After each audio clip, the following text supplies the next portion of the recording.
needs strongly suggest that children in biblical times were nobodies.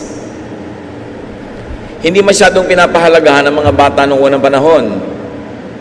Hindi tulad ngayon na halos ang Panginoon ng mga tahanan ay mga bata na.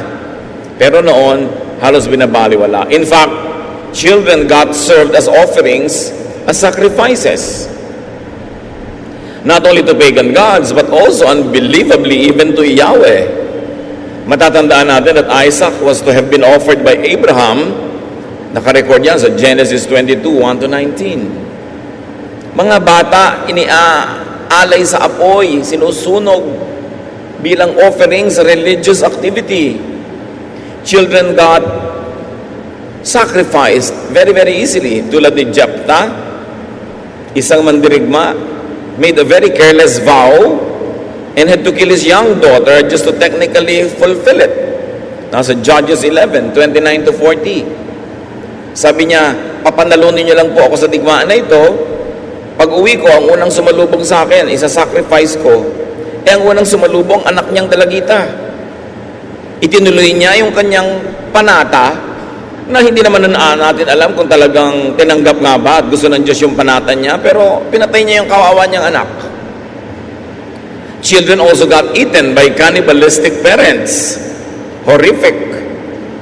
2 Kings 6:28, sabi ng babae sa hari, another woman and I were so hungry that we agreed to eat our sons. She said, if we ate my son one day, we could eat hers the next day. Mga nanay na sa sobrang kagutuman ay naging cannibalistic at nagkasundo na iluluto ang kanilang mga anak. Paano mo ituturo sa Sunday school? Pero ginagawa nila yon. In the olden days, children got massacred for seemingly flimsy reasons.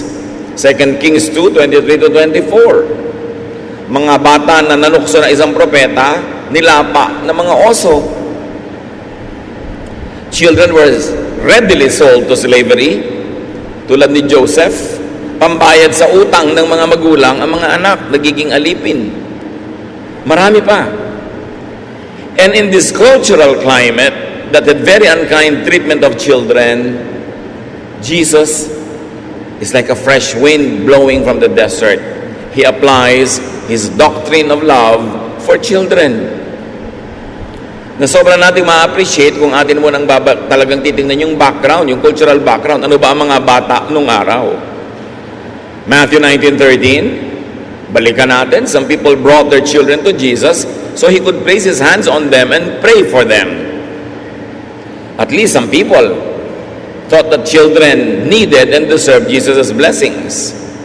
But people brought the children to Jesus for acceptance, for affirmation, and blessing. Magandang layunin na dapat gawin ng bawat isang magulang. At yan ang kahulugan na tayo nagdededicate ng mga bata. Inilalapit natin sa Panginoon for affirmation, for acceptance, and for blessing. Matthew 19:13, His disciples told the people to stop bothering Him. Of all people, the disciples were keeping Jesus' love inaccessible.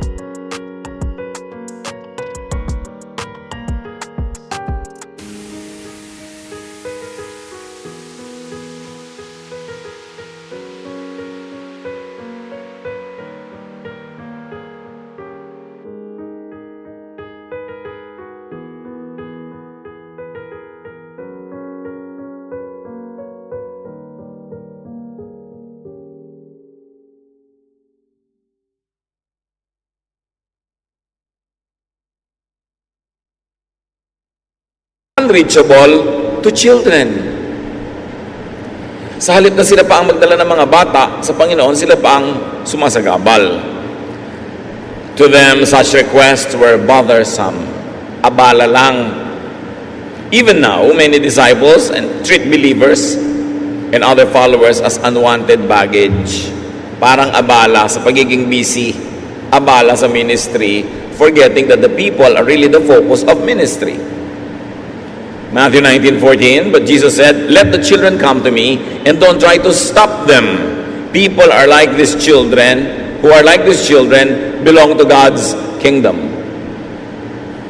Jesus rebukes his overzealous disciples and teaches them not to hinder children from coming near him. Interestingly, it's not only children, but also children. They should not be prevented from getting close to Jesus. They are to be led and allowed to know the real, loving Jesus. Sabi ni Lord kasi, the kingdom of God belongs to those who are like these children. Hindi ibig sabihin lang to these children only, but to everybody else who have the qualities of these children. Childlike, trusting, innocent, dependent, weak. Sabi ni Lord, the kingdom of heaven belongs to people like these children. So, dalawa ang meaning, yung children themselves and people who have the qualities of children belong to heaven. At yun ang dapat na ipakilala natin sa mga bata, yung Jesus na mapagmahal, mapagtanggap, maibigin, hindi yung panakot na Jesus. Maraming mga magulang tamad magdisiplina, tinatakot na lang ang mga bata. Magagalit si Papa Jesus pag ginawa mo yan. Pati nga pastor, ginagamit na ganyan. Ayan na si pastor, magagalit sa'yo. Ginagamit nila yung mga iba na panakot. Mga tamad magdisiplin yung ganon. If you have to scare your children into being disciplined, that's a lazy way of parenting. Religious instruction should present the real Jesus of the Gospels. Not a Jesus that's always angry, not a Jesus that's always out to punish people. A loving Jesus is what the children and who the children should know. People who are like these children, sabi niya, belong to God's kingdom. Very interestingly, Jesus expands the application of His grace to all other persons who, like those children, are marginalized, trivialized, weak, voiceless, abused, oppressed. Sabi niya, lahat ng tao na tulad ng mga batang ito ay kinakasihan ng Panginoon at para sa kanila ang paghahari ng Diyos. So mga taong hindi lang bata, kundi tulad ng bata ay naaapi, nababaliwala, hindi pinapansin, walang tinig, parang walang karapatan. Sabi ni Jesus, sila ang gustong lingapin at kalinghain ng langit. Napakaraming spiritual application nung sinasabi niyang, the kingdom of heaven belongs to people like these children. But very clearly, Jesus accepts children as He accepts the sinners, the sick, the weak, the poor, and the rejected. Sama-sama sila sa isang grupo ng mga tao na nababaliwala, nakakawawa, naaapi nung panahon niya at sa marami pang ibang panahon. Matthew 19:15, after Jesus had placed His hands on the children, He left. Kung ano man ang ginagawa niya, hindi na yun natapos, hindi na yung binalikan, pinagpala niya yung mga bata at umalis na siya. So maaaring yun talaga ang pakay niya noong mga sandaling iyon.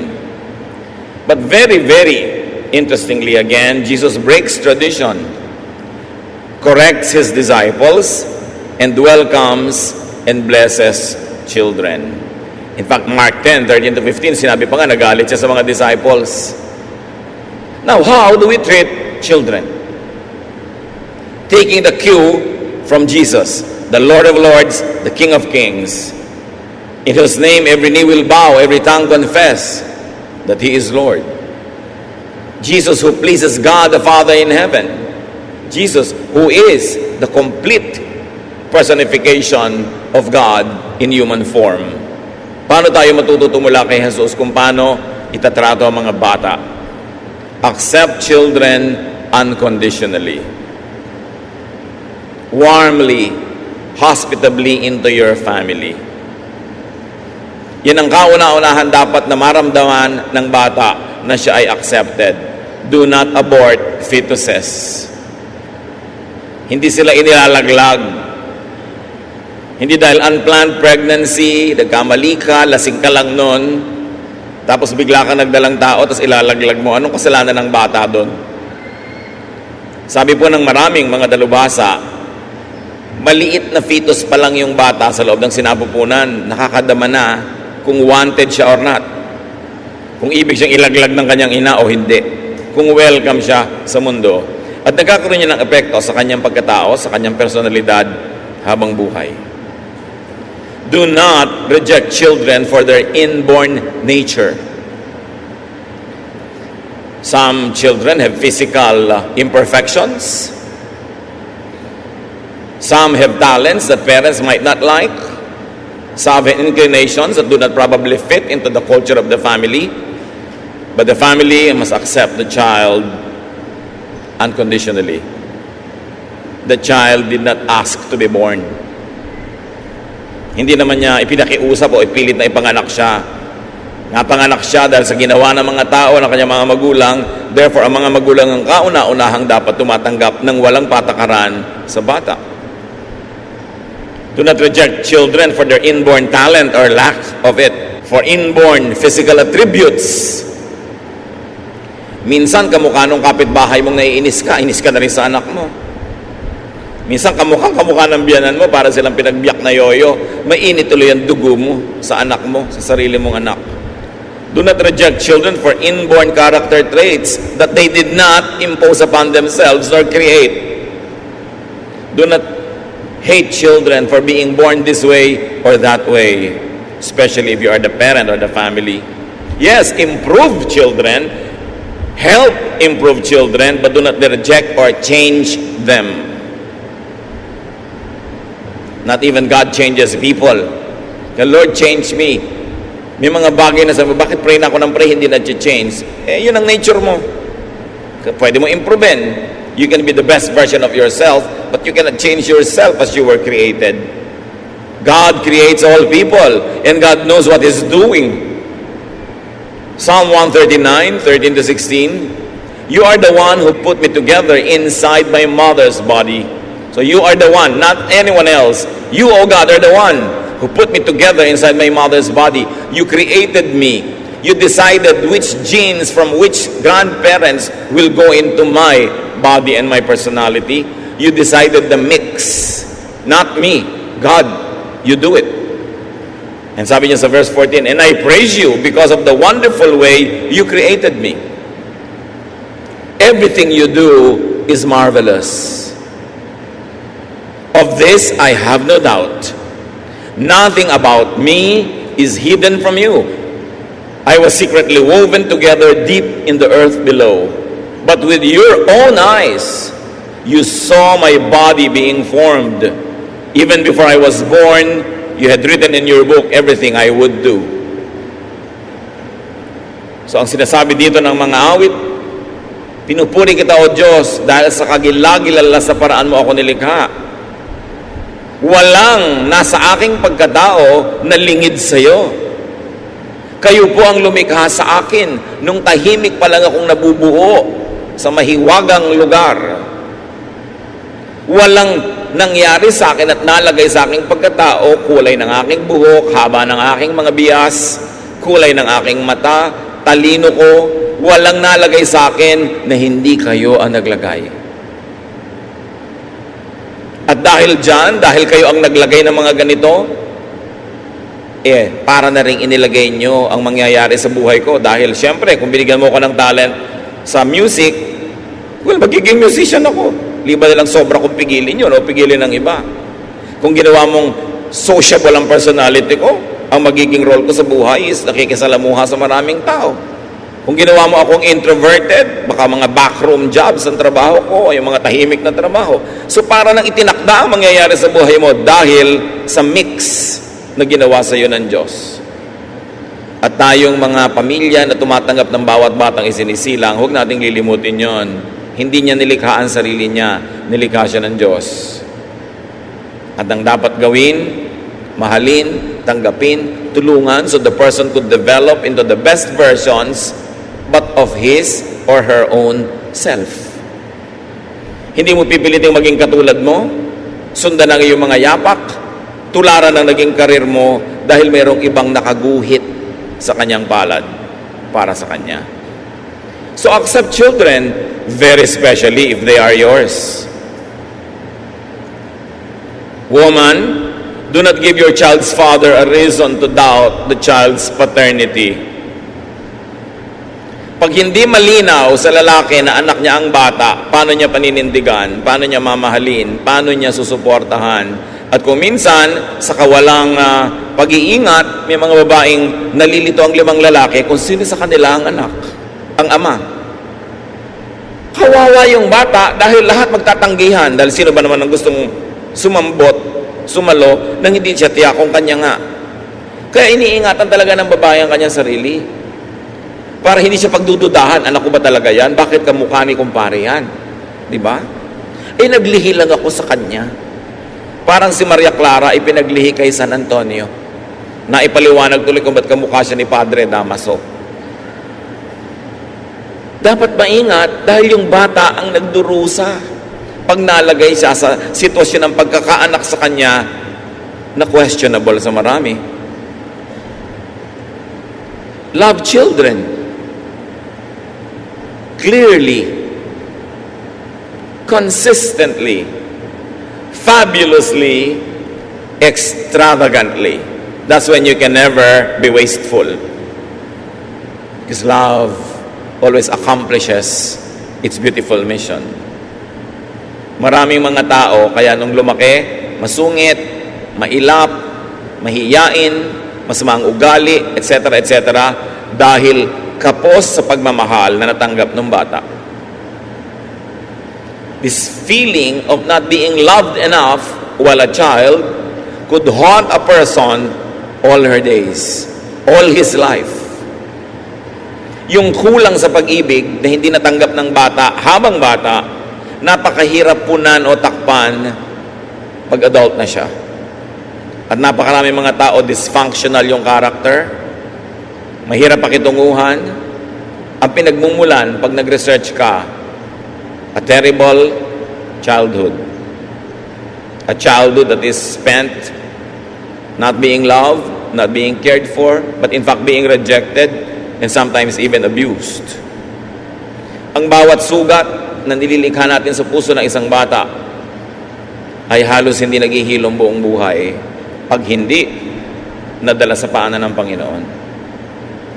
Kaya hanggang ngayon, marami mga tao merong mga sari-saring anxieties. Yung mga batang laging iniiwan, hindi minahal, kulang sa yakap, kulang sa lambing, may mga separation anxiety. Kahit sa high school friend, nagagalit pag nagka-boyfriend na yung kaibigan niya, nagsiselos na kasi gusto na niya mag-attach. Kahit sa mga office mate, pagka naglakaran, hindi siya kasama, masama ang loob. Kahit sino talagang aalis kay boyfriend niya o boyfriend ng kaibigan niya, hirap na hirap ang loob niya. Hindi maka-adjust pag may taong lumalayo. Kasi nga, buong buhay, wala naman siyang kasama, walang kapiling, walang masandalan, walang masilungan. Kaya pag nakakita ng kahit sino, nagbigay ng kahit konting pagtingin, para ng talabang kakapit. Lilimutin na ang karunungan, lilimutin na ang katalinuhan, lilimutin na ang katwiran, dahil nakakita ng konting pagtingin. Kawawa ang mga batang hindi pinapalaki ng busog sa pagmamahal. Laging yun ang hanap-hanap. Kaya marami mga batang babaeng lumaking walang tatay sa bahay, ang nagiging mga boyfriend, mga mukhang tatay, mukhang lolo. Nakadalasan may asawa at mga sariling anak kasi meron siyang longing to belong to a man who has a family, to belong to a family. Nagkakariwariwara ang buhay ng babae. At ganoon din naman yung mga lalaking lumaking walang tatay sa bahay o walang nanay, may kulang na laging hinahanap. Napakadali tuloy dayain, napakadaling paibigin, at napakadaling masaktan. Gawa ng mga magulang na dapat sana'y nagmahal o pamilyang dapat ay umibig. How else do we treat children? Bring children up in the knowledge of the Lord.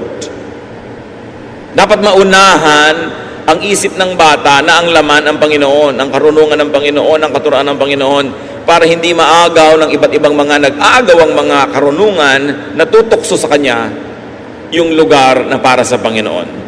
Pag nauna na yan, nauna na. Mahirap na yung palitan o matabunan ng ibang mga katuruan. Kaya sinasamantala natin habang mga bata ay bata. Tinuturuan ng mga salita ng Diyos. At tuwing kaya, pinapag-aral sa mga matitinong Christian school na kahit wala ka, hindi kanya kapiling, alam mong ang naituturo sa kanya, mga bagay na mga Diyos. Napakahalagang investment sa kanyang sariling pagkatao yon. Teach children clear moral values. To know right from wrong. Para buong buhay dala nila. Proverbs 22:6, teach your children right from wrong, and when they are grown up, they will still do right. Yung mga ibang magulang, mag-aasawa na yung anak, o lalayo, magtatrabaho, ilang taon na, 24, 23, 22, 27. Huwag na kayong mag-alala kung naturuan nyo ng tama yan buong bata, hindi na niya yon ihiwalayan. Nasa kanya na yon, siya na yon. Maligaw man ng konti, madapa man ng konti, lumihis man ng landas ng konti, konti lang, hindi sobrang lalayo at bumabalik din. Kasi siya na yon. How do you make up for times that you missed to teach them because they were not with you when they were children? Kaya malaki pong dagok sa buhay ng ating lipunan yung napakaraming lumalayo, nag-a-abroad para magtrabaho just to survive. We understand that people have to find livelihood, that you want to be able to earn more, to provide for the material needs of your family better. But this separation of families should not be prolonged. It must have a definite and clear ending so that the family can be together again. That's why I am not for the policy of our government to export people and to export labor because of the social and moral cost. Our people pay a very high price for the $16 to $20 billion that overseas workers sent to this country, that our government people squander foolishly. Napakalaki. $20 billion, ilang drum na luha ng lahat ng nangungulilang ina, ama, asawa, anak, ang bumubuo ng billions of these dollars. Ang laki ng cost. Kaya lagi kong ipinapayo, lalo sa mga bago pa lang mag-aasawa, planuhin nyo na huwag maghiwalay. Planuhin nyo na maghanap ng mga hanap buhay, mga sideline, mga negosyong magkasama kayo so you can raise your children together.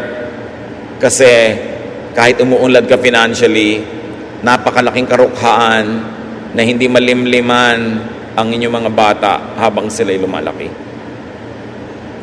Lalo pag nagiging mga teenager na kailangan maunawa, naiiwan sa mga lolang pagod na. Paralyzed na yung lola, mag-aalaga pa ng anak. Hindi siyempre, pagod na yun. Hindi na masipag magdisiplin. O kaya OA magdisiplin ng mga old maid na mga tita. Walang balance.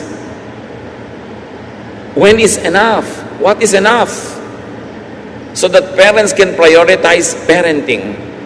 Every month, every year lost cannot be retrieved again. Mahalaga. Hindi natin i-condemn yung pag-ihiwalay dahil sa trabaho, pero hindi naman sobrang habaan. Sometimes you go abroad for need, but please don't stay too long for greed.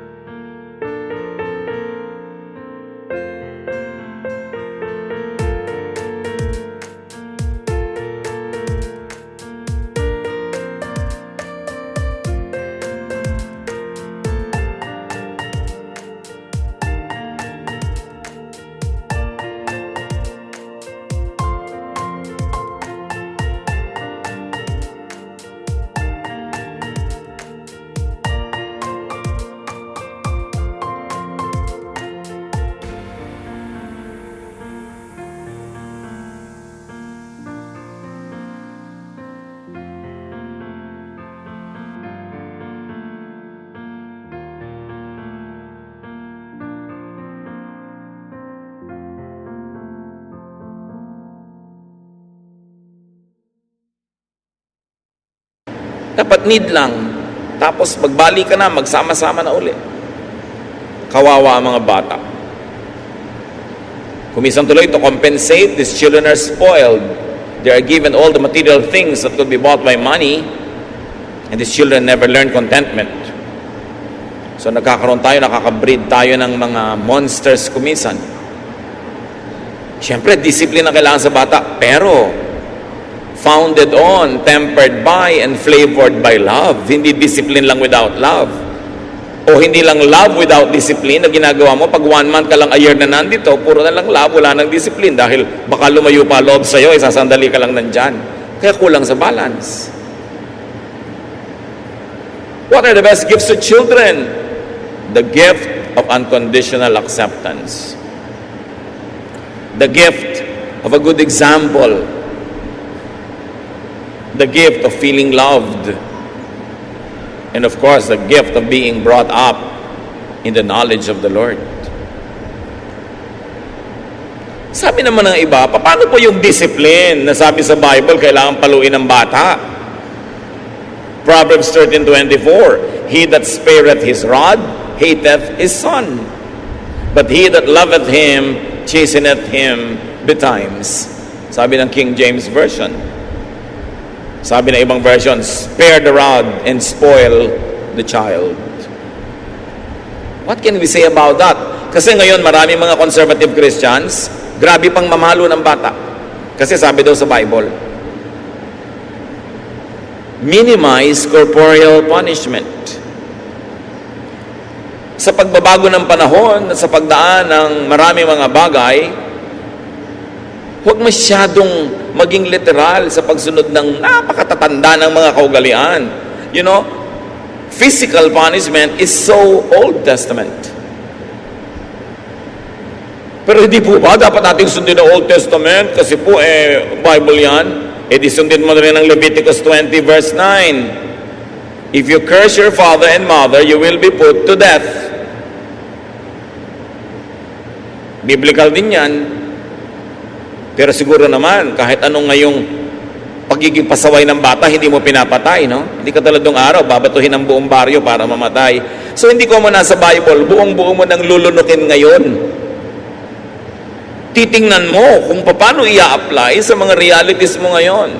Iba ang reality 3,000 years ago, 4,000 years ago, in tribal, rural Israel, kesa ngayon. That's why contextualization is important. You've got to study the context of the people who originally practiced the teaching in your context now. And you've got to bridge that with a lot of wise understanding, reflection. And if you're going to err, if you're going to make a mistake on the side of being loving and being kind. Sabi sa Proverbs 13:24 ng Contemporary English Version, if you love your children, you will correct them. If you don't love them, you won't correct them. At yan mga kapatid ko minsan, ang pinagkaiba-iba ng mga version. Sabi ng King James, kailangan paluin mo yan physically. Yun ang basa. Ngayon, ang Contemporary English Version doesn't even mention the word rod or pamalo. Sinabi, ituwid mo ang bata. Pag hindi mo sila itinutuwid, hindi mo sila mahal. So itutuwid pa rin, pero hindi na iginigiit ng version na palo. Kasi marami namang paraan para ipaintindi ang lesson sa isang bata. So nagkaroon ng updated rod. And obviously, the Contemporary English Version now reads the rod of the older versions as metaphor that can be applied many different ways. Kaya mahalaga, nagbabasa ka ng maraming versions. Read the old versions, read the new versions, and see why the translators are translating several ideas this way or that way. And then pray and think and study how to apply it in your life. Contextualize even the word discipline. Because sometimes excessive literal application could mislead and could be dangerous. In fact, the Bible is mostly metaphorical because it's poetry, it's wisdom literature, talinghaga, mga kwento na sinasabi sa pamamagitan ng talinghaga. Pag lagi kang naging literal, chances are you'll be cruel, you'll be unkind, and you might commit grave mistakes. So do not overly romanticize bygone periods. You've got to apply many things in the context of your reality. Parang si Lord. Sobrang bawal na ng magtrabaho sa Sabbath, pero sa panahon niya, nagpapagaling siya kahit Sabbath, which is considered trabaho. So hindi yun literal obedience to ancient teachings, but still, he obeyed the spirit of the teaching that you should love during the Sabbath, that the Sabbath should benefit people. And if working benefits you, then by all means work. You see, the contextual application of such old verses must be done carefully and studiously so that at the end of the day, the verses benefit you and not oppress you. Because God is kind and God is loving. And Jesus wants you free. Teach children to be loving. Kawawa ang batang hindi marunong magpahayag ng pag-ibig at pagmamahal. Laging nagtitimpi, sinasarili, laging hindi nagpapahayag kasi hindi naturuan, hindi na-encourage na magpahayag. Napaparusahan pa pag-expressive. So all their lives, they are pent up, they're locked in, they're in themselves. Kawawa naman. And of course, teach children to work hard and to be fruitful. Do not reward laziness. Kailangan tinuturoan sila to be responsible for their actions and to receive graciously the results of the things they do. And of course, teach children to relax and enjoy life. Life is a gift of God to be enjoyed. It is not a problem to be solved. Sa pagpapalaki natin sa bata, makikita natin kung anong attitude niya paglaki. How else do we treat children? To glorify God who loves them, bring children up in balanced growth. Dapat balanced. Make and help children grow physically, mentally, socially, spiritually, like how Jesus grew up. Luke 2:52, Jesus became wise and he grew strong. God was pleased with him and so were the people. So Jesus grew intellectually, physically, spiritually, and socially. Balanse. Titingnan natin yun sa mga bata. Very especially, do not teach children and train children to be prejudiced. Yung hindi naman nila kilala yung tao, ginadjudge nila kasi sa dinner table nyo, naririnig, ay naku, alam mo, pagkagilagid maitim, traidor. Ganyan agad makwentuhan ng mga tao. Kaya pag nakakita siya ng maitim na gilagid, judge na niya agad yung tao. Ay, alam mo, pagkakulot ang buhok, tamad, etc., etc. Pagka taga-norte, ganito. Pag taga-south, ganun. Nadidinig ng mga bata, they become prejudiced. Do not teach children to be bigoted, to be specifically hateful of people because of reasons that are not founded on reason. Hindi naman reasonable yung reason na yun. Do not teach children to be self-righteous and judgmental and narrow-minded, especially in a religious context. Nahayaan mo anak, lahat yung mga neighbors natin pupunta sila sa hell. Punta tayo kay Papa Jesus. Sabi ng bata, praise the Lord. Ang mga itinuturo mo, yung matuwa pa siya kung may pupunta sa hell dahil hindi nyo kasama sa sekta ninyo. What kind of mentality will these children have all their lives? Respect children, very especially. Sa ating kultura, sobrang pagtuturo na respect elders, we forget the flip side, which is respect children. Dapat yung ginagalang natin. Hinahayaan natin kumisa mag-isa kung gusto. Hindi mo laging tinatanong kung ayaw sumagot. Hayaan mong mamaya na lang pag nasambod na siya. Hindi laging ikaw masusunod na parang meron kang laroang susian, de baterya, na kailangan sumunod pagka gusto mo. And do not needlessly hurt their feelings. Ang mga bata, hindi natin nararamdaman, maramdamin yan. Nadidinig lang ang mga usapan. Meron pa, lalapit sa akin, dala-dala bata. Pastor, ito mga anak ko, napaka-hard-headed. Kasi kung kailangan mo talaga sabihin ang didinig niya, ba't di mo isigaw sa loob ng tenga niya, hard-headed. Mga takles ang ina. Ito pong anak ko, laging bagsak sa school. Talagang kailangan mo siyang embarrassin. Tumitigas tuloy yung puso, lalong tumitigas ang loob at nagdadabog-dabog. Kasi kung minsan hindi marunong mag-handle ang matatanda. And do not abuse children, verbally, physically, emotionally. Ingatan nyo ang mga bata dahil pwede silang ma-abuse ng mga nakikitulog sa inyo mga bisita, lalo kamag-anak. According to studies, most who were abused sexually when they were kids were abused by relatives, trusted relatives. Of course, people you do not trust have no access to the children. So it is the people that you trust that should be on the list of your suspects. Of course, do not tell them naman na suspetsa kayo. Pero iingatan yung mga bata. Wala kayong kamuang-muang, nagpapatulog kayo doon sa kwarto niya ng mga kung sino-sino nagdadatingan sa bahay nyo, namamalas pala sila.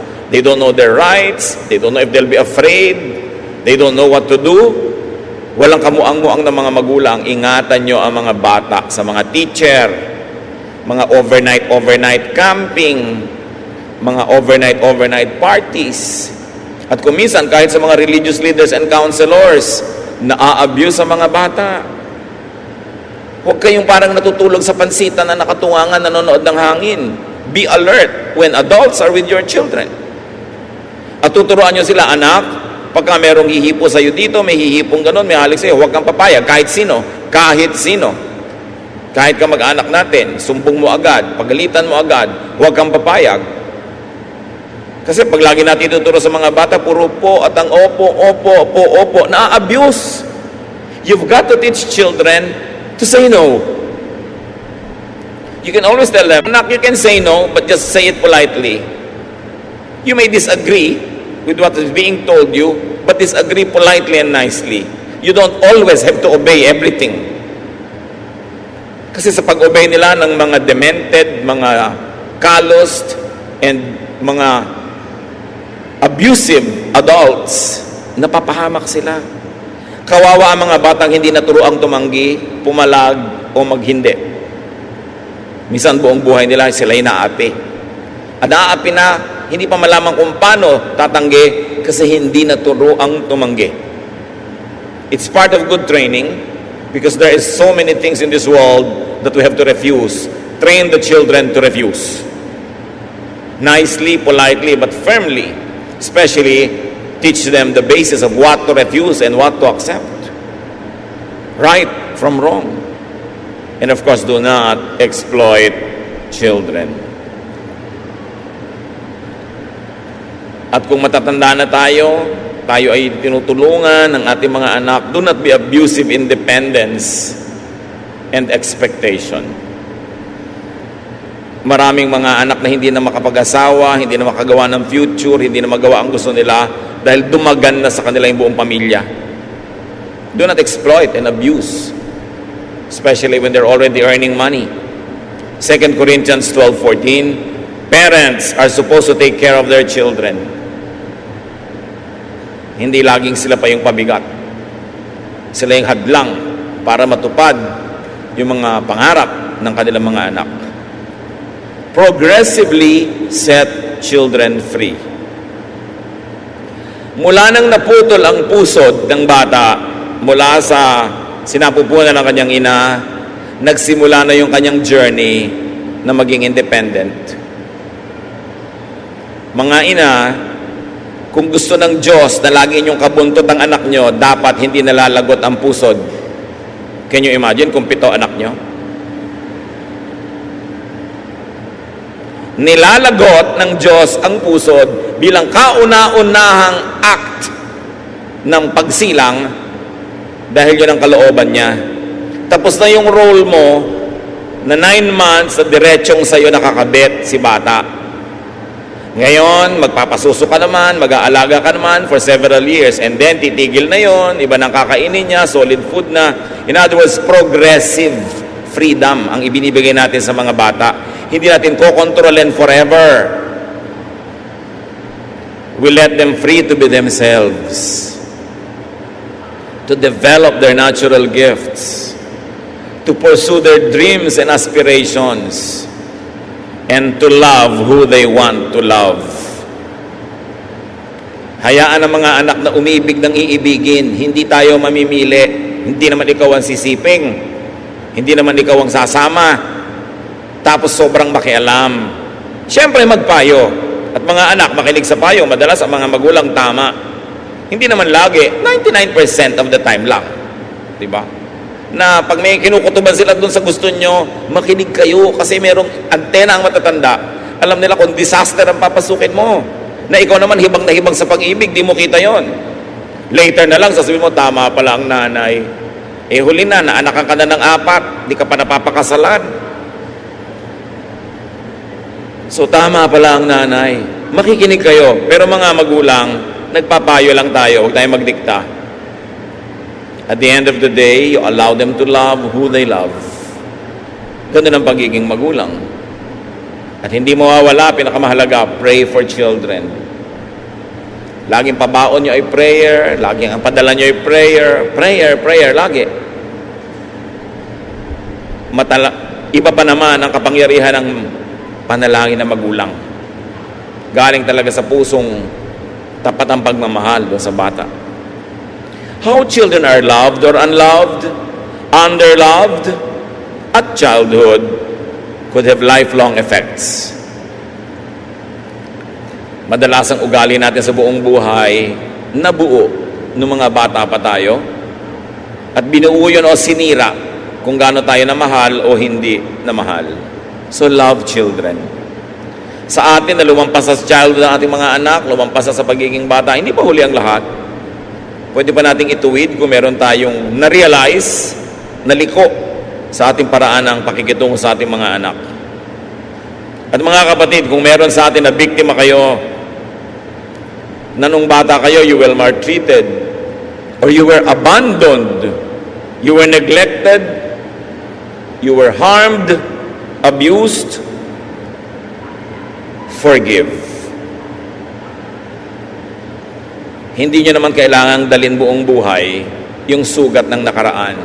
Kayo din ang lugi kung laging sasamangin yung loob, kikimkimin nyo ang galit, di kayo magpapatawad. Kahit saan kayo pumunta, anumang oras, dalan nyo yung asido na yon na sumusugat pa rin sa inyong puso. Magpatawad tayo sa mga nagkamali sa atin ng bata tayo, sa umabuso. Yun lang ang choice natin to recover. The other choice is to continue being angry and bitter and to continue to be damaged. Kahit ano pa ang pinagdaanan natin, the Lord can restore us. The love of Jesus can heal us. And the power of God can set us on the path that we should take. Patawarin nyo na yung mga umapi sa inyo noon. Yung mga laging galit sa inyo. Kung may nag-abuse, patawarin nyo na. Kayo rin ang mahihirapan kung dadalhin nyo pa yan one more day. One more week, one more month, one more year. Let go. Let it go. And with the Lord's comfort, try to forget. Move on. There's a whole new life waiting for people who are in the Lord. He gives us second chances, third, fourth chances. Heal in the name of Jesus. Dear God, we thank you for freedom, that even people who had been chained to some wounds of the past can be free today by the power of your Son, Jesus. Salamat, Panginoon, na may kalayaan sa ngalan ng iyong anak na si Jesus. At ngayon sa lahat ng tumindig, o kung meron mang hindi naglakas loob tumindig, pero ito rin ang panalangin, hipuin niyo ang puso ng bawat isang ganitong kalagayan. Patawarin niyo ang mga maling nagawa dahil nasugatan at meron pang kinikimkim na pait.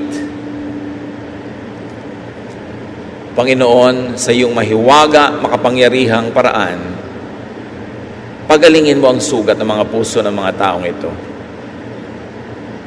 Papaghilumin mo ang mga hapdi, ang mga kirot ng nakaraan. Dalangin namin, Panginoon, lubos na gagaling ang mga ito. At sa halip na ito ay nakakasira ngayon maging basehan ng pagbuo ng isang magandang pagkatao. Mas maging maunawain, maibigin ang mga kapatid na ito at makapagpadama sila ng pag-ibig, lalong-lalo sa mga bata. Bigyan mo nawa ang bawat isa ng pagkakataon maka-make up,